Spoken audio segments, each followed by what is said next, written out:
دیکھیں 2022 کی M Q M ایک مختلف ایم کیو ایم ہے، وہ بے داغ ایم کیو ایم ہے، ماں سوائے سیاسی داغوں کے بے داغ ایم کیو ایم ہے۔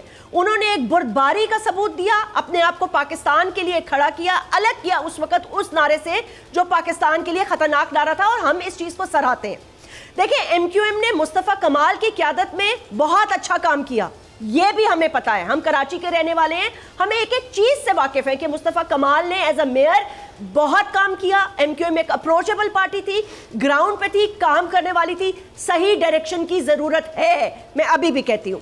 لیکن کیا یہ لوگ آپ کو لگتا ہے جو اپنی ذات میں اپنے آپ کو لیڈر سمجھتے ہیں، یہ کیسے خالد مقبول صدیقی صاحب کے کمانڈ اینڈ کنٹرول میں مطلب ایک ہو جائیں گے؟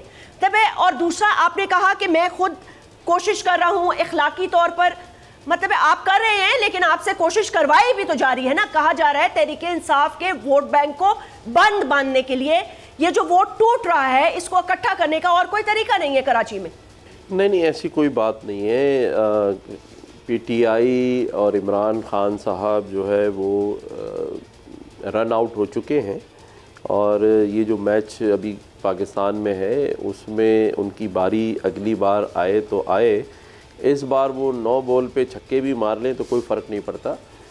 گراؤنڈ پہ حقیقت کچھ اور ہے، اور میں سمجھتا ہوں کہ باشعور عوام ان کو سمجھ چکے ہیں کہ وہ کس نیریٹو کو لے کے پاکستان میں ایک ایسا ماحول بنانا چاہتے ہیں کہ لوگ نفرتوں کے بیج بو کر ایک دوسرے سے ہاتھ ملانا بھی چھوڑ دیں۔ انشاءاللہ وہ نہیں ہوگا۔ اور بات دوسری جو آپ نے کہی کہ جو لوگ اپنے اندر ایک لیڈر ہیں، تو میں آپ کو اس بات کی مبارکباد دینا چاہتا ہوں کہ الحمدللہ سب اس بات پہ راضی ہیں اور کہیں کوئی اختلاف نہیں ہے۔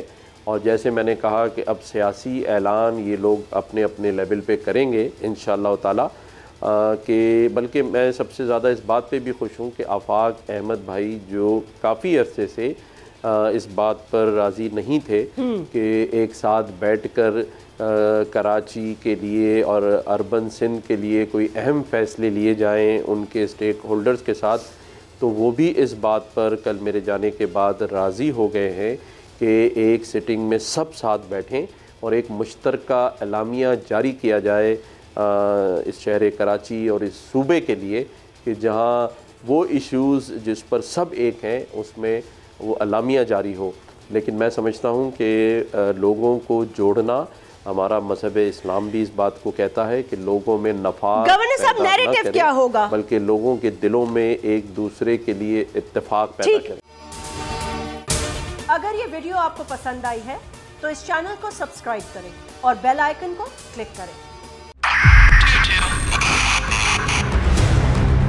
2022 بہت سارے تحفے بھی دے کے گیا پاکستان کی عوام کو۔ پاکستان کی عوام کو ایک تحفہ یہ دیا کہ عوام کو پتہ چل گیا کہ پاکستان کا میڈیا کیا ہے۔ حق اور سچ کا سفر سال 2022 میں بول رہا نمبر 1۔ ہم نے بہت سارے شوز اور ٹرانسمیشنز کی، پورا سال مسلسل جدوجہد میں نکل گیا کہ یہ ووٹ آف کانفیڈنس کے پیچھے کون لوگ تھے۔ توڑے ریٹنگ کے سبھی ریکارڈ، سوشل میڈیا پر بھی سب سے زیادہ تیزی سے 2.4 بلین ویوز کا سنگ میل عبور کیا۔ اینکرز کو بھی عوام میں سب سے زیادہ مقبولیت ملی اور سوشل میڈیا پر بھی بول رہا سب پر بھاری۔